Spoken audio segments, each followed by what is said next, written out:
ఈరోజు మనం చూస్తున్నాం భారతదేశం అంతా కూడా అనేక ఆలయాలు, ఒకటి రెండు కాదు, ధూపదీప నైవేద్యాలు లేకుండా అల్లాడిపోతున్న ఆలయాలు, లేదా కొన్ని రాష్ట్రాలలో అంతెందుకండి, మనం ప్రజెంట్ ఇప్పుడు ఉంటున్న మన భాగ్యనగరంలోనే ధూపదీప నైవేద్యాలు లేకుండా మగ్గిపోతున్న అనేక దేవాలయాలు.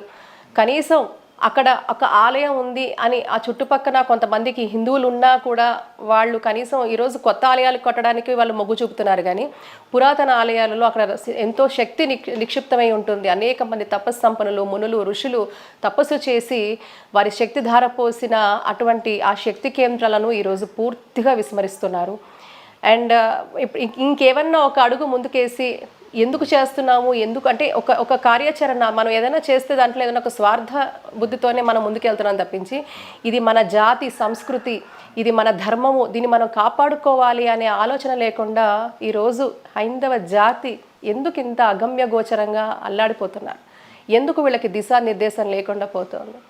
మీ మాటల్లో వీళ్ళ గురించి మీరు ఏం చెప్తారు? ఇటువంటి పరిస్థితుల్లో మనం హిందువులుగా ఏం చేయాలి? ఈ జాతి ధర్మం రక్షింపబడ్డానికి మనం చేయాల్సింది ఏమిటి గురుగారు? శృతిం స్మృతిం పురాణానాం ఆలయం కరుణాలయం నమామి భగవత్పాదం శంకరం లోకశంకరం.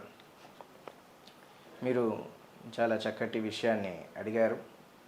అయితే ఎక్కడైతే శిథిలావస్తున్న దేవాలయం ఉంటుందో ఆ దేవాలయానికి శివాలయం అయితే శివాలయము, విష్ణాలయం అయితే విష్ణాలయం, అంబిక అయితే అంబిక, ఏ దేవాలయం ఉంటుందో ఆ దేవాలయానికి వెళ్ళి అర్చిస్తే విశేషమైన పుణ్యఫలం లభిస్తుంది అని మన పెద్దలు చెప్పారు.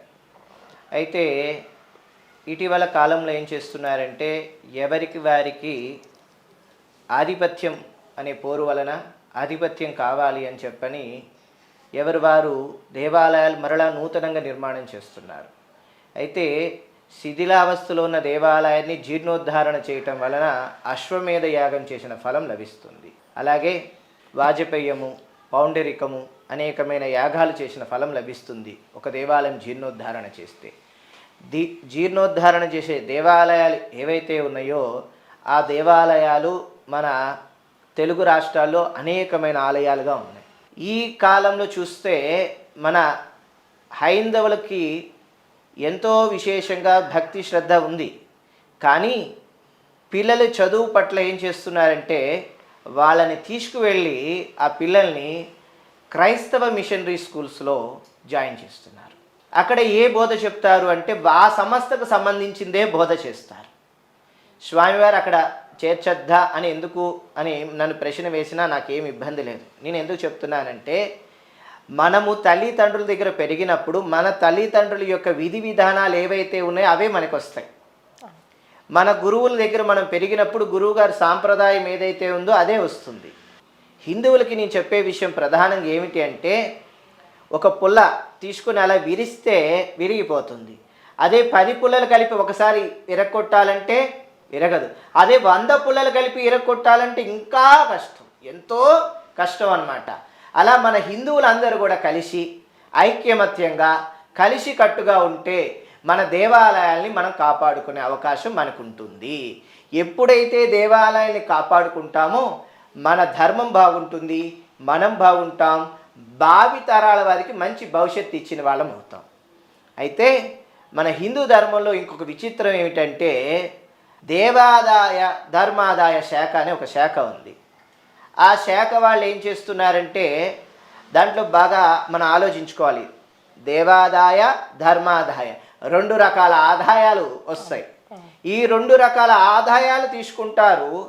ఆదాయం తీసుకున్నాక అక్కడున్న అర్చక స్వామికి, పరివారానికి, ఈ ఎండోమెంట్స్ డిపార్ట్మెంట్ వాళ్ళందరికీ జీతాలు ఇస్తారు. ఇదంతా చూస్తారు.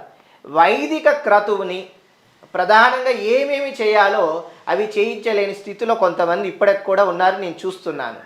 చాలా దేవాలయాల్లో అర్చకులు బాధపడుతూ ఉంటారు. ఏమిటి అంటే మేము శాస్త్రం చదువుకున్నాము, వాళ్ళు లౌకికమైన విద్య చదువుకున్నారు, వాళ్ళు అధికారికంగా వచ్చి చేయొచ్చు, కానీ శాస్త్రాన్ని అనుసరించి వెళ్ళాలి కదా. ఈ శాస్త్రాన్ని అనుసరించి వెళ్ళకపోవటం మూలాన మనకు అనేకమైన ప్రమాదాలు జరుగుతూ ఉన్నాయి. దీని పట్ల ఏమవుతుందంటే వాళ్ళు అధికారులు శాస్త్రాన్ని అనుసరించి వెళ్ళకపోవటం వల్ల కొంతమంది హిందూ ధర్మం పట్ల అవగాహన లేకపోవటం వలన మన హైందవ సోదరి సోదరుమణులందరికీ కూడా చాలా ఆ విషయాల్లో చింత కలుగుతుందన్నమాట. అందుకనే అధికారంలో ఉన్న వారందరూ కూడా ప్రధానంగా దేవాలయాన్ని ఎలా అయితే వాళ్ళు నిర్వహణ చేస్తున్నారో ఆ నిర్వాహాన్ని పూర్తిగా కూడా ఆగమ శాస్త్రాన్ని అనుసరించి వెళ్ళాలి. వాళ్ళకి ఏవైతే రూల్స్ ఆర్ రెగ్యులేషన్స్ డిపార్ట్మెంట్ పరంగా ఎలా అయితే ఉన్నాయో మనకు కూడా ఆగమ శాస్త్రం అనేది ఉందన్నమాట. ఒక దేవాలయంలో ఒక మూర్తిని స్థాపన చేయాలి అంటే ఆ మూర్తి స్థాపన చేయటం కొరకు ఆ మూర్తికి ఎన్ని భుజాలు ఉండాలి, ఆ చేతుల్లో ఏ ఏ ఆయుధాలు ఉండాలి, ఆ మూర్తి పద్మాసనంలో కూర్చోవాలా, సుఖాసనంలో కూర్చుంటారా, నుంచొని ఉంటారా అనే విషయాన్ని చూస్తే దానికి ఒక మనకి ఆగమ శాస్త్రంలో ప్రామాణిక ఉందన్నమాట. ఇక్కడ శిల్ప ఆగమ శాస్త్రం అనే ఒక శాస్త్రం ఉందన్నమాట.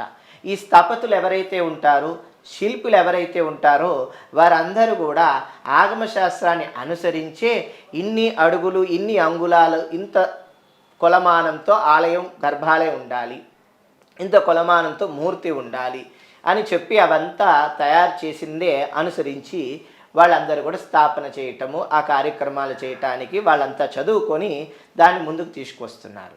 అయితే ఆ ఆగమ శాస్త్రాన్ని కూడా ఈరోజు చాలామంది ఉల్లంఘిస్తున్నారు, ఆగమ శాస్త్రాన్ని అనుసరించట్ల. దీని వలన ఏమవుతుందంటే మన ధర్మం పట్ల వాళ్ళకి అవగాహన లేకపోతుంది, చెప్తే వినట్లేదని వీళ్ళెవరికి చెప్పటం కూడా మానేయటం జరుగుతుంది. అలా మనము ధర్మం పట్ల వాళ్ళకి చక్కటి అవగాహన కలిగించాలి. దీనితో పాటు పిల్లల్ని అట్లా దేవాలయాలకు తీసుకువెళ్ళే యొక్క ఆలోచన కూడా ప్రధానంగా చేయాలి తల్లిదండ్రులు. వీటితో పాటు మా గురువుగారు ఒక మాట చెప్పేవారు, ఇవాళ వైకుంఠ ఏకాదశి, విష్ణు ఆలయంలో విశేషంగా భక్తాదులు ఉంటారా, నీకు అక్కడ శరీర సహకారం లేదు, వెళ్ళలేకపోయావు అనుకో శివాలయానికి వెళ్ళు, శివాలయానికి వెళ్ళి దర్శించు. ఎందుకంటే అక్కడ కూడా విష్ణు ఉన్నాడు. శివస్య హృదయం విష్ణు, విష్ణుస్య హృదయం శివ, శివాయ విష్ణు రూపాయ శివ. శివుడే విష్ణువు, విష్ణువే శివుడు. చాలామంది ఏమిటంటే విజ్ఞానం కలిగిన వారు కూడా ఈ మధ్య అజ్ఞానంతో మాట్లాడే మహాత్ములు ఎంతోమంది ఉన్నారు. వారిని అలా అన్నానని తప్పుగా భావించద్దు కూడా, నేను చెప్తున్నాను ముందుగానే.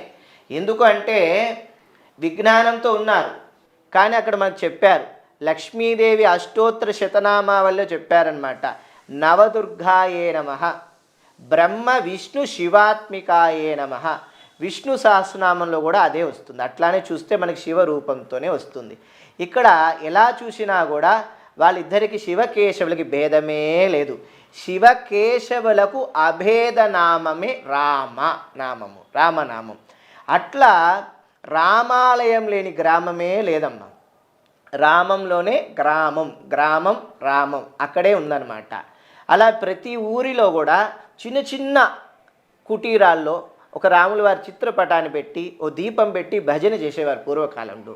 అలాగే వీటితో పాటు ఏం చేసేవాళ్ళంటే వ్యాపారము, వృత్తి పనులంతా అయిపోయినాక, చేతి పనులు అయినాక దేవాలయానికి వెళ్ళి అక్కడ సంకీర్తన చేయటం.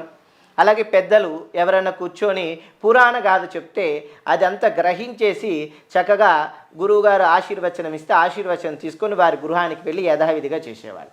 ఇప్పుడు ఏం చేస్తున్నారంటే దేవాలయానికి వెళ్ళి వెంటనే వచ్చేస్తున్నారు. దేవాలయ వైభవాన్ని, చరిత్ర వైభవాన్ని తెలుసుకోవట్లేదు. ఈ జీర్ణోద్ధరణ చేయాల్సిన దేవాలయాలు ఏవైతే ఉన్నాయో వాటి పట్ల మనందరం కూడా కలిసి శ్రద్ధ తీసుకొని ఆ దేవాలయాలన్నిటిని కూడా బయటికి తీసుకొచ్చే యొక్క మార్గంలో మనం ప్రయాణం చేయాలి. నేను చాలా చోట్ల చూస్తాను, చాలా విశేషమైన దేవాలయాలు చిన్నగా కనిపిస్తాయి, దాని చుట్టూతో వ్యాపార కేంద్రాలు ఏర్పడినాయి. వృత్తి పరంగా అన్న వ్యాపార సంస్థలుగా ఏర్పడిపోయి ఆ దేవాలయం మనకి కనిపించాలంటే చాలా కష్టమైపోయింది. సుమారు పుష్కర కాలం పూర్వమున మనకి ఎంతో విశేషంగా 12 జ్యోతిర్లింగాలు అద్భుతమైన క్షేత్రము మనకి కేదారం. అటువంటి కేదారేశ్వర క్షేత్రానికి వెళ్ళాలి అంటే అన్ని ఈ వ్యాపార సంస్థలు కనిపించేవి. ఆ సంస్థల్లో నుంచే దేవాలయానికి వెళ్ళేవాళ్ళం. మరి పుష్కర కాలం క్రితం ఏమైంది అంటే ప్రళయం వచ్చింది. పరమేశ్వరుడికి తెలుసు కదా ఎప్పుడు ఏం చేయాలి, వాటన్నిటిని అలా తుడిచేశారు. కానీ స్వామివారి ఆలయం మటుకు అలానే ఉంది. అది దైవిక శక్తి, అది పురాతన ఆలయంలో ఉండే యొక్క దైవిక జీవశక్తి అంత గొప్పది. అక్కడ ఉన్నది విగ్రహంలో ప్రాణశక్తి ఉన్నది. ఆ ప్రాణశక్తి ఉన్నది కాబట్టి ఆ దేవాలయం కూడా స్వామికి తెలుసు కదా కాపాడుకోవాలని. స్వామి అట్లా ఒక చిన్న రాయిని తీసుకొచ్చి పెట్టారు. అదే మన దృష్టిలో అది పెద్ద రాయిగా ఉంది. అంటే స్వామి దేవాలయానికి ఎటువంటి ప్రమాదం జరగకుండా స్వామి కాపాడారు. ఆ చుట్టుపక్కల ఉన్నవన్నీ కొట్టుకెళ్ళిపోయారంటే అక్కడ ఏమి జరగాలి? వైదికమైన కార్యక్రమాలు జరగాలి, సనాతనమైన కార్యక్రమాలు జరగాలి, ఆధ్యాత్మిక కార్యక్రమాలు జరగాలి. కానీ దాన్ని వ్యాపార కేంద్రం చేయటం మూలాన అక్కడ అశుద్ధి ఏర్పడింది. అశుద్ధి ఏర్పడటం మూలాన ఆ అశుద్ధి ఉన్నప్పుడు ఏం చేయాలంటే గంగమాత వచ్చి ప్రక్షాళన చేస్తారు. మన ఇంట్లో ఏదన్నా పురుడు కానీ మైల కానీ అశౌచం వచ్చినప్పుడు ఏం చేస్తామంటే గంగాజలాన్ని ఉంటే ఇవ్వండి అమ్మా అని మన పురోహితులు కూడా అడుగుతారు. అంటే పుణ్యావచనం చేసినప్పుడు మన బోరులో జలం ఇచ్చినా కానీ మంత్రపూర్వకంగా ఆవాహన చేసినా కానీ గంగాజలం వేస్తేనే శక్తి వస్తుంది. అంత పవిత్రమైనది శక్తివంతమైనది గంగా. అటువంటి గంగాజలం ఎక్కడైతే ప్రోక్షణ చేస్తారో అక్కడ శుద్ధి జరుగుతుంది, అక్కడ చాలా చక్కటి విశేషమైన శక్తి ఏర్పడుతుంది.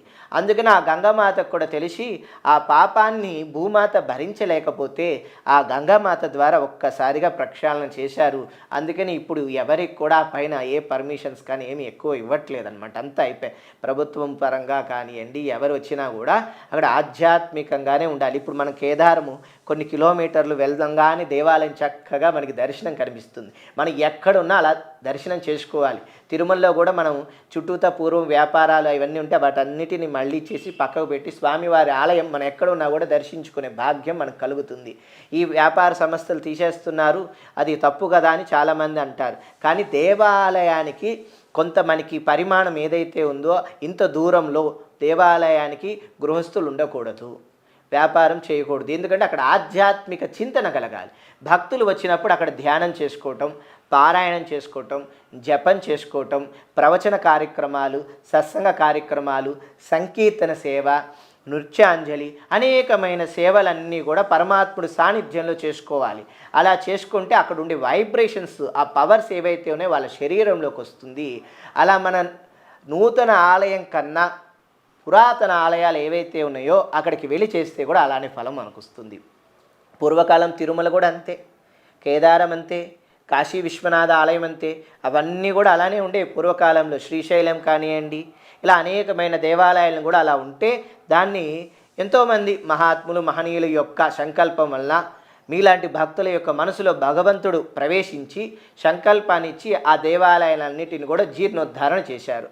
అలా ఎక్కడెక్కడో దూరంలో ఉన్న దేవాలయాలన్నీ జీర్ణోద్ధారణ చేస్తే ఆ వైభవాన్ని మనం అందరం చూస్తున్నాము, మనందరం గ్రహిస్తున్నాం. ఇప్పుడు మనం చేయవలసింది ఏమిటంటే మన చుట్టూ ఉన్న దేవాలయాలకి మనం ప్రధానంగా చేయాలి.